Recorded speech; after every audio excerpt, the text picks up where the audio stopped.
സങ്കീർത്തനം 32 അധ്യായം 1 മുതൽ 11 വരെയുള്ള വചനങ്ങൾ. മാപ്പ് ലഭിച്ചവൻ്റെ ആനന്ദം. അതിക്രമങ്ങൾക്ക് മാപ്പും പാപങ്ങൾക്ക് മോചനവും ലഭിച്ചവൻ ഭാഗ്യവാൻ.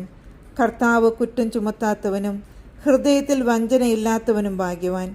ഞാൻ പാപങ്ങൾ ഏറ്റു പറയാതിരുന്നപ്പോൾ ദിവസം മുഴുവൻ കരഞ്ഞ എൻ്റെ ശരീരം ക്ഷയിച്ചുപോയി. രാവും പകലും അങ്ങയുടെ കരം എൻ്റെ മേൽ പതിച്ചിരുന്നു. വേനൽക്കാലത്തെ ചൂടുകൊണ്ടെന്ന പോലെ എൻ്റെ ശക്തി വരണ്ടുപോയി. എൻ്റെ പാപം അവിടുത്തോട് ഞാൻ ഏറ്റുപറഞ്ഞു. എൻ്റെ അകൃത്യം ഞാൻ മറച്ചു വച്ചില്ല. എൻ്റെ അതിക്രമങ്ങൾ കർത്താവിനോട് ഞാൻ ഏറ്റുപറയും എന്ന് ഞാൻ പറഞ്ഞു. അപ്പോൾ എൻ്റെ പാപം അവിടുന്ന് ക്ഷമിച്ചു. ആകയാൽ ദൈവഭക്തർ ആപത്തിൽ അവിടുത്തോട് പ്രാർത്ഥിക്കട്ടെ. കഷ്ടത കരകവിഞ്ഞൊഴുകിയാലും അത് അവരെ സമീപിക്കുകയില്ല. അവിടുന്ന് എൻ്റെ അഭയസങ്കേതമാണ്. അനർത്ഥങ്ങളിൽ നിന്ന് അവിടുന്ന് എന്നെ രക്ഷിക്കുന്നു. രക്ഷ കൊണ്ട് എന്നെ പൊതിയുന്നു. ഞാൻ നിന്നെ ഉപദേശിക്കാം, നീ നടക്കേണ്ട വഴി കാണിച്ചു തരാം. ഞാൻ നിന്റെ മേൽ ദൃഷ്ടി ഉറപ്പിച്ച് നിന്നെ ഉപദേശിക്കാം.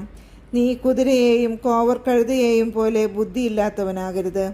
കടിഞ്ഞാൻ കൊണ്ട് നിയന്ത്രിച്ചില്ലെങ്കിൽ അവ നിന്റെ വരുതിയിൽ നിൽക്കുകയില്ല. ദുഷ്ടർ അനുഭവിക്കേണ്ട വേദനകൾ വളരെയാണ്. കർത്താവിൽ ആശ്രയിക്കുന്നവനെ അവിടുത്തെ സ്നേഹം വലയം ചെയ്യും. നീതിമാന്മാരെ കർത്താവിൽ ആനന്ദിക്കുവിൻ. പരമാർത്ഥ ഹൃദയരെ ആഹ്ലാദിച്ച് ആർത്തു വിളിക്കുവിൻ.